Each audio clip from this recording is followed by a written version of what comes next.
கோயிலில் சாமி கும்பிட்டோம். கோயிலில் சாமி நம்ம என்னெல்லாம் பண்ணோம்னு சொல்லலாமா? ஃபஸ்ட்டு போயிட்டு கோயிலில் சாமி கும்பிட்டோம். அங்கே ரொம்ப வேர்த்துட்டு இருந்துச்சு. அதுக்கப்புறம்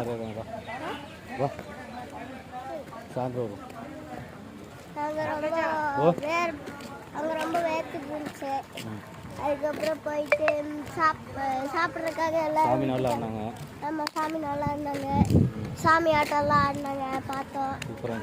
எங்கள் அப்பா கிட்ட ஏதோ சொன்னாங்க. அதுக்கப்புறம் மாலையெல்லாம் எங்கள் அப்பாவுக்கு போட்டு விட்டாங்க. அதுக்கப்புறம் வந்து சாப்பிட்றதுக்காக எல்லாரையும் அனுப்பி விட்டுட்டாங்க. இதோ இருக்காங்க எங்கள் அப்பா. சாப்பிட்டு சாப்பாடு நல்லா இருந்துச்சு. ஆனால் சாம்பார் சாப்பாடு அவ்வளோ நல்லா இல்லை. சாப்பிட்டு இப்போ வீட்டுக்கு போய் மோர் சாப்பாடு சாப்பிட்டேன். இப்போ வீட்டுக்கு பயணம் பண்ணிட்டு இருக்கோம். வாங்க போகலாம்.